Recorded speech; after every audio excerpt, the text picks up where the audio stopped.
The Cure Chronicles is honored to welcome Michael Fletcher to the show. Michael is a passionate HIV advocate who has dedicated the last 15 years of his career to raising awareness and education about HIV as a peer advocate at the Horizon program in Maine. Michael's role helps ensure people living with HIV in his rural community receive proper access to HIV treatment to prevent the disease from developing into AIDS. He is also a strong advocate for challenging HIV stigma. Michael, thank you so much for joining us on the Cure Chronicles today. Thank you for having me. Oh, our pleasure, obviously. Hey, look, you're involved in the Horizon program. We'll get to that a little bit later, but that's fascinating to me. But I like to know, what's the backstory here? How did you, sort of come into this HIV community and then get involved with the Horizon program? What motivated you to do that? And what was your journey sort of into that space? Well, originally it was started in 1985. My brother was diagnosed with AIDS, and it was really something the family had not heard of. We weren't educated on it at all. There were no medications for him to take. He died less than a year later. 4 years after that, my best friend and his partner were diagnosed with HIV. It was a shock. They got sick very fast, which turned into full-blown AIDS. And I quit my job and moved in with them to care for them. There just wasn't a lot of care available in those days. So they both died within a year, and I kind of left the HIV world. I moved to South Florida and lived my life. And one day I got really sick. It was just like that. It was almost like overnight. I was a powerhouse at work. One night I just was so exhausted, I couldn't raise my head off my pillow. And it hit me. That's how it hit me. And I was diagnosed with full-blown AIDS. And the doctor said I had it for at least 10 years, where my numbers were. I wasn't able to even stand on my own at that time. Well, so it was sort of the mid 80s where your brother and, the other two people that you cared for passed away. Yes. And so 10 years, when was your diagnosis? My diagnosis was in 2002. So actually, while I was taking care of them, I was most likely positive myself. Well, that's almost 15 years, it sounds like, or is that right? Right. And my numbers were so low. And I mean, they're guesstimating. But yeah, 10 to 15 years was the... Yeah, that's amazing, because you do hear a lot of different trajectories of HIV. There seems to be either a lot of randomness in there, or maybe there's small genetic differences in people where it progresses more quickly or more slowly. But that's remarkable that you were able to live undiagnosed for 10 to 15 years with HIV. That's kind of miraculous in a way. I thought so. I've not heard that before. Yeah, I would not recommend that for anybody. I would. No, I sort of would recommend. Absolutely not. Yeah. Get tested. Yeah, get tested. Yeah, we hear that a lot on the Cure Chronicles. Know your status and get the health care you need, because, then you'll be sitting here, having a full life, right? As opposed to potentially dying from AIDS, right? Which you watched in the 80s. And my understanding is that in the 80s, like you said, there was no cure. So people would show up with the symptoms of AIDS and they'd be gone shortly thereafter. Yes. And the earliest kind of treatments that were really effective were kind of mid 90s. You already had HIV at that point. You just didn't know it. Right. By 2002, then all the medications that you needed were broadly available. Is that right? Yes. Did you know about that already? Like when I did not. Told you have HIV, were you like, uh-oh, that's it for me? Yep. I knew I was going to be dead in a year. And I thought my provider, because I never went to doctors, I was never sick a day in my life, Yeah. And I thought she was just being nice, telling me she was going to patch me all up. And I would go home and I would cry thinking, you know, I'm not going to be here long and I need to just get rid of things. And so I spent my nights sorting things for everybody and did give them away. And a few years later, when I was really feeling good again, I wanted everything back. I'm kidding. Because I realized I'm not going to die. Well, good. I hope they were understanding about that and happy for Yeah. you and glad to It's- give you the stuff back. It's a I family were. joke. Yeah, that's so funny. Well, I mean, it's the whole story is a tough, challenging story, but that's quite a happy ending to it. That, you know, it turned. I wonder how many people went through that same experience as you, because this is the first time I've heard this on the Care Chronicles, that, you know, when people got diagnosed, they had no idea of how HIV treatment had progressed from the 80s, right? You know, Right. And I see people today like that. Wow. Still today. As a matter of fact, we had a patient come in very sick. It's like they wondered why he was alive with all of his counts. But I told him, I said, you're not going to die. I'm telling you, you're not going to die. And I followed that guy. I called him to just, you know, give him uplifting conversation, and he pulled through. And it's been probably 8 or 9 months now. He's working, he's well, he looks great. And wow. I told him the meds are crazy. They work. They work. You know what they called it in the mid-90s? The people that have been through the HIV epidemic, I don't know if you've heard this before, but they called it the Lazarus effect. That literally people that were covered with Kaposi sarcoma, they gave them these new drugs and the sarcomas went away. They came back from the dead. So there was this period of time where it switched from a death sentence to a life sentence of taking antiretrovirals. But that was, you could, you know, they could bring you back and you could live a relatively normal life. And now the drugs have gotten even better, right? The side effects are lower, right? You take less pills. They used to, you know, back in the mid-90s, it was probably a handful of pills every day.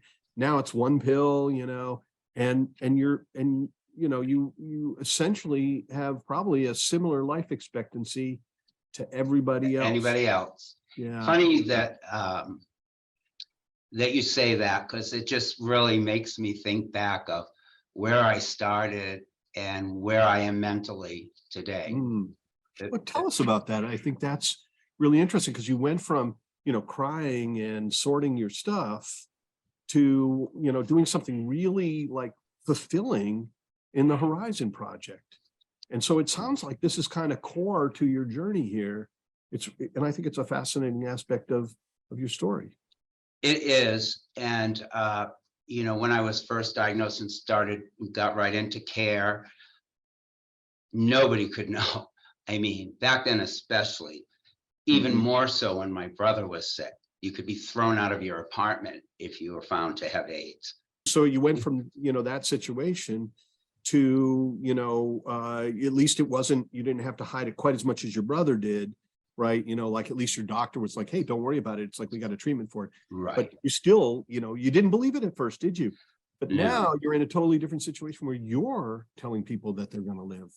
And I love that. I love that so much. You know, I have the best job.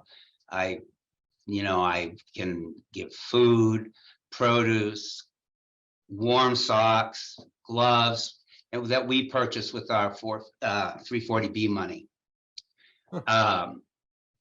So it's really back to my story that we were talking about. So I gradually came out of my shell, but it was just so important that nobody found out. That's usually anyone's. You know, I don't want everybody to think I'm dirty or, you know, it's that's what is the mental issue that I had. I just felt so insecure, you know, with my disease.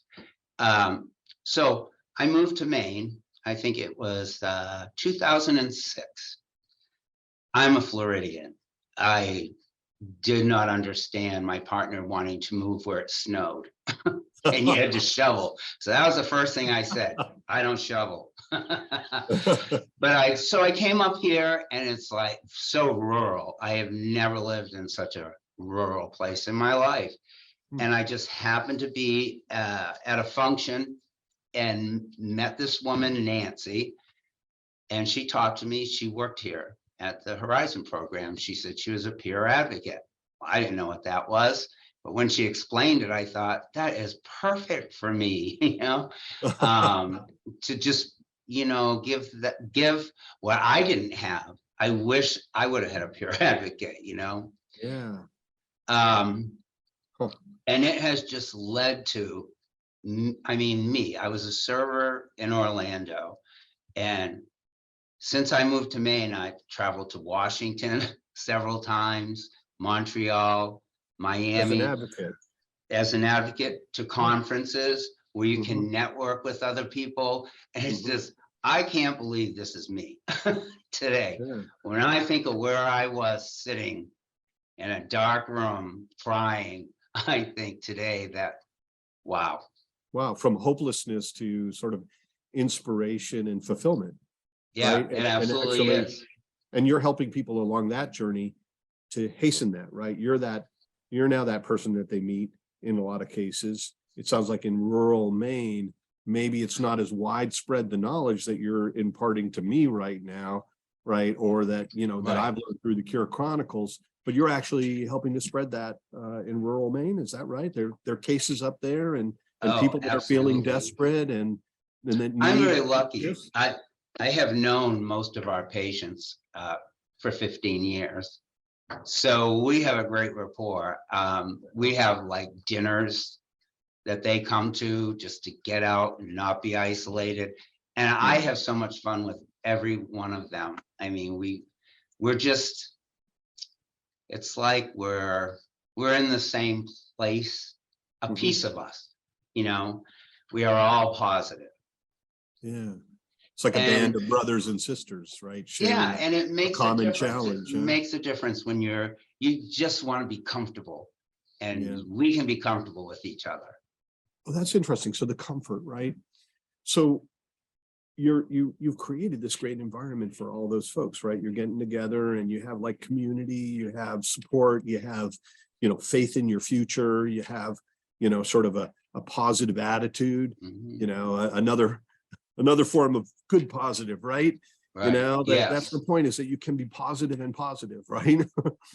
Because there isn't the reason to not go forward and live a great life. So you've created all that, but you're also sort of alluding to the fact that there still is stigma out there, right? Because you've made like a bubble, where it's like, oh, it's so comfortable. What's outside of that bubble? Like, I think I see some of both, but what do you see like in rural Maine, and what do you see globally in terms of that? I like how you put that, the bubble, and seriously, it really is. It is just so comfortable. Outside of that stigma, stigma has gotten better since the early days, because in the early days when you had, it was mostly AIDS then, you could tell. You knew like, wow, that person's really sick. So you were isolated. You hardly left your house. You just didn't want people to see you. You didn't want people to know. And that's what you're really thinking about, rather than who cares what they know, This is me. That's right. You are here. You're on the internet now saying, I'm HIV positive, I got diagnosed in 1992. You're fearless about it. You really are just like, okay, you don't like it. All right. I won't hang out with you then. Yeah, right? Exactly. Because stigma, I avoid it. It's unhealthy. It is real. Not as bad, but especially in rural places that I live in, in Maine, where transportation is our biggest problem. People live in very rural areas here.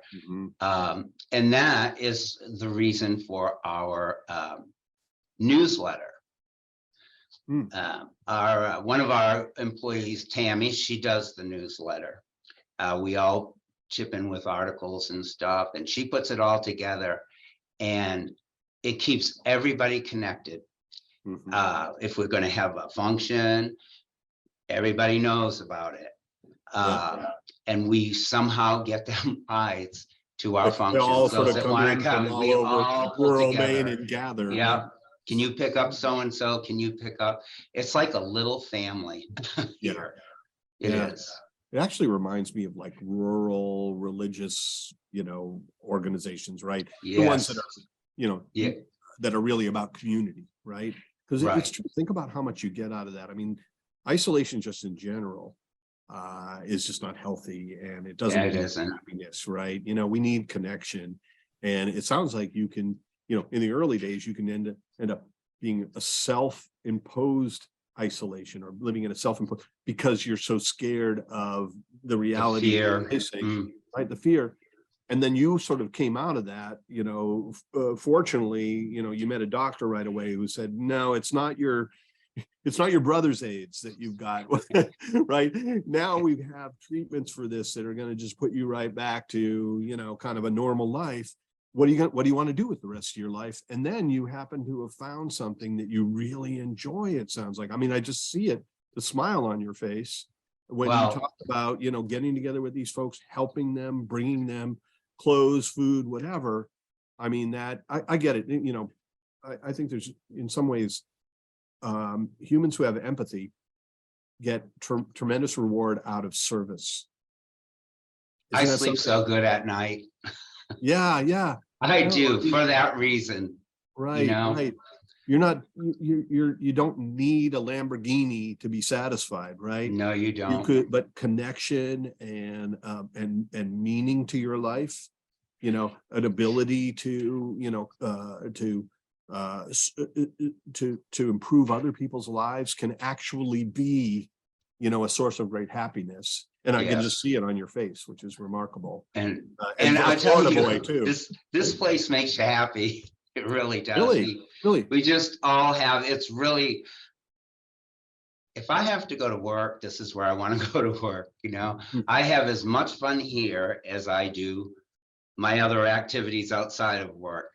And because everybody here feels that way. It's like, we're here to take care of you and make you happy. Which I take that on as a peer advocate. You have to laugh, you have to find the good. That's interesting. Do you think that people that have been through an HIV diagnosis and feared for their lives maybe don't take happiness for granted like the rest of us, right? Me. Yeah. Isn't that interesting? It's like you're enjoying your happiness, like your happiness is making you happy. Like literally, you come from this dark place and you haven't forgotten that dark place, and you're still benefiting, like just the act of gratitude for whatever, right? You said something to me before we started talking about, God didn't give you HIV, but he gave you all these, opportunities after that, right? He did. Yes. And it led you there, which I think is really fascinating way to look at it. I'm not really religious, but I like that perspective of the idea that you thank something for the good parts of your life and you end up inventorying them. It's a psychologically beneficial thing, right? Yeah. And so whether it was God did it or just fate, the point is that there's all these good things in your life that you don't take for granted that started, on this journey from, the feeling like, okay, I got months. My last leg. Now you're planning your retirement. You have to, right? Like, I don't say you're going to retire soon, but the point is like, you have to think about it like the rest of us now. You were like, I'm out of the game. I'm giving away all my stuff. And then you were like, hey, I'm back in the game. Give me back my stuff, first of all. Yes. This is a very happy place. It's a healthy place. I can't imagine retiring. I'm beyond retirement age. But I'm still, I love it here. I do. Well, and the people I work with. Yeah, no, I totally get it. And I think it boils down to, sort of what we just talked about, the idea of service, right? If you can make a positive contribution in the world, then in some ways you realize, okay, I'm not just, taking, right? Your life starts to have meaning, that you're actually sort of like building things, you're benefiting others, you're creating, that's a very positive thing. And I think, seeing smiles on people's faces, for me at least, right? Because Me that too. empathy gene, right? When you see a smile on somebody's face, it lifts your day, right? Mhm. Sometimes I'll just, if somebody looks grumpy, like they might be mad at me, I'll try to smile at them and see if I can get a smile out of them. And it's amazing how often you can, because We have something we can similar. pass that good feeling, right? We have something in common. I do the same Really? thing. I Yeah. love to make a little old lady or man smile in the grocery store, It Yeah. just, what goes around comes around is Yeah. works for the good too. Everybody always kind of use what goes around comes around, but no, the goodness too. Yeah. You give it out, it does come back. Yeah, that's interesting. That's a really interesting point. I mean, it doesn't sound like it's that related to HIV. It's related to everything, right?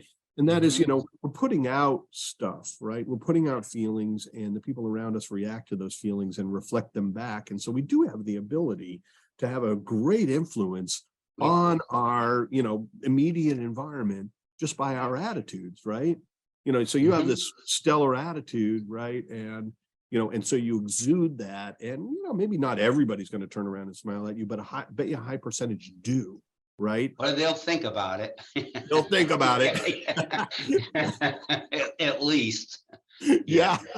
Yeah. So the Horizon program, does everybody in Maine already know about it? Is this Horizon program something national that you're involved in? Put a little bit more color on that, because it sounds like a great organization, and I bet you people would like to know more and know how to get in touch with it. Well, the Horizon program was pretty much under the radar for many years. And we got a new manager, Jillian LaPlante. She is a person that has changed this clinic, has brought it to the best that it can be, even though we want to be better, Pure advocate, my job. She made sense of it, where I really am a pure advocate now. Yeah. Before I was doing, just things that weren't as important as now. She makes sure that I see every single patient every single day.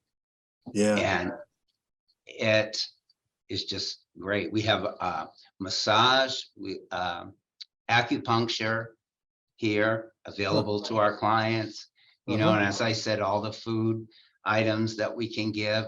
I mean, we really, really take care of our patients. Wow. So your patients, are they all HIV positive, or do you have other patients? You have to be HIV positive to come to our clinic. Okay. And so do you also dispense the medications as well? Can you be diagnosed by a doctor there and get on your meds, or you come here after you're diagnosed and on your meds, and then this is a more support and well-being? No, we are a working clinic. We have two providers, Megan Evans and Maya Pinsky. They are great. I mean, they are so caring. So they see patients every day, and order their labs, prescribe. They are the brains, they get the person going. Everybody needs some medical attention, right? And doctors know how the Yes. body works and can diagnose things and They're solve brilliant. problems, right? Yeah. The first problem being like get you on the right meds so that you're going to be, have a full lifespan. And then you're going to benefit from all of this other attention at the clinic as well, in terms of well-being, it sounds like. So this is really holistic medicine for people that are HIV positive. We follow them, it's just not you're here, you're gone. It's like they're part of, and they get along, they love it too, they know they have good care. Our patients, I should say, not they. This sounds so good that it's it sounds like it might attract people into the area, right? Like you find out that Horizons exists and this community exists. You might go there, as a place that is simpatico with your needs and your attitudes and, your desire for that type of environment and connection. Mhm. Do you see any people that actually move into the area when they hear about your story and other people's stories, or is it more just sort of coincidental that there's people in that area that need you? I think a little bit of both. When I moved here, I was just moving to Maine, to the capital. The capital of Yeah, Maine? that's another joke. And it turned out to be very rural. Yeah, But they I say if think, you ride through town and you blink, you might miss it, yeah. right? Oh, it's big. Augusta's a big city. It's Yeah, got got And it. I've learned to love it. I've always lived in big cities Mhm. until I moved here. And I've really gotten used to it. I Yeah. like it. I do. You have more time with people than you do in a city because you're much busier in a city, everybody's running all the time. Yeah, everything's trade-offs in life, right? Yes. Finding sort of a balance point for you, and you're like, no, I don't need the hustle bustle of the city. I don't need the materialism. I don't need that stuff. This has all the different things I need, and it's at the level of them that is, sort of consistent. It sounds like consistent with Hmm. your personality, and you're enjoying it. Like even the small town feel of what is the biggest town in Maine Yes. turns out to be, something that is, One of the something best right for places I've you. ever lived. Really. It's really funny to me. Hopefully we haven't insulted too many people in New York City. I'm just kidding. Like I love that New might be York right for too. other people, right? Yeah. I love it for a weekend. Yeah, yeah. Yeah. Yeah, that's funny. Yeah, that's true. I notice sometimes I like to step back and just look around me just to see what's going on. And sometimes I'll be in the waiting room and our new PSR, the person that greets schedules, Aniela, and right away you see people light up when they walk Mhm. to her window, and Mm, then it just keeps going from there. mm, Um, but in my job, we have a room that we go into to talk where they can talk about anything or ask anything that they want to. So of mhm. course, there's plenty of privacy, and it's not all laughing all day, it's very Sure. serious. And sometimes people really do have issues that we busy ourselves taking care of. Housing is just a lot. Mm, Homelessness, mhm. which is heartbreaking. I Yeah. hate to see anybody homeless. Especially in Maine, that would Yeah. Yes. very Yeah. difficult to survive a winter up there, homeless, right? So I guess you have to connect them with, some sort of shelter, right? Yes. Right. Yep. Well, that's a Make good sure thing to they know. eat. Yeah, make sure they eat, of course, get other medicines, right? The thing is Oh, that, it's not absolutely. just antiretrovirals, every human being, occasionally needs medicine, cough syrup for a cold or whatever. That's just Isn't that normal. true? Isn't it true? Yeah. But you're doing all those little things and, they're getting some opportunity to just talk openly with somebody that understands and cares about what they're going through. The That good has and the been bad. Yes. been on the roller coaster, right? Been Yep. at the low lows and now at a really positive place and able to share that with others. Yes.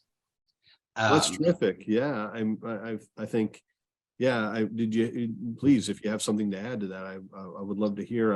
I'm thinking that's quite a, nice story. and I think that's why every day is just so nice because how can you not want to, you help people, it makes you feel good, is what Yeah. I'm trying to say, I guess. Yeah. That's why I said I sleep good, because you just, you give everything you can give to make somebody happy. And Mhm. that'll make you very happy too, Yeah. It does me. I am pretty known for my smile around here. Yeah. It's kind of plastered on there most of the time, but it's because I love being here with the people that I've been around for so many years, Yeah. part of the Well, family. having met you, my thought is next time I'm depressed, I'm giving you a call. Especially if I can get a video call with you, that'll probably brighten me right up.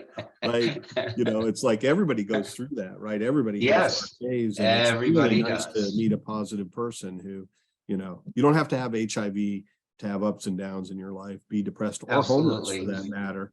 It's really wonderful what your organization is doing for the HIV community to make sure that they're getting all the attention they need up there.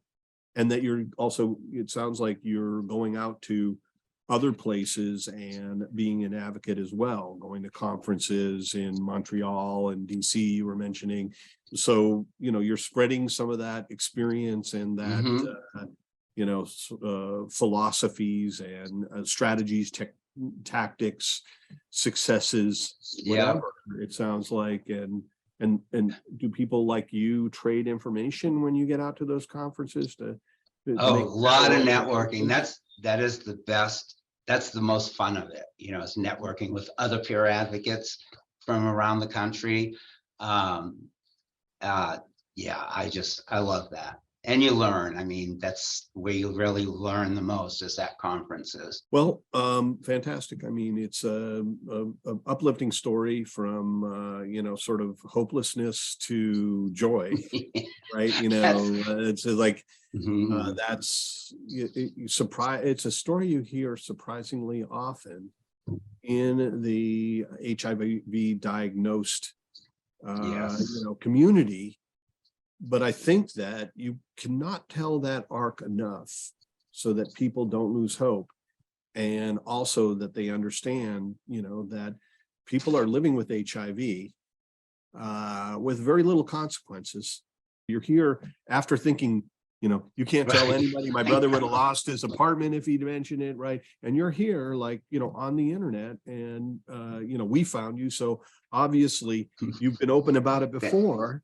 Right. So that's that's right. And if the whole world could be that way, right? And what's the only thing they need to understand is that you're just like anybody else, right?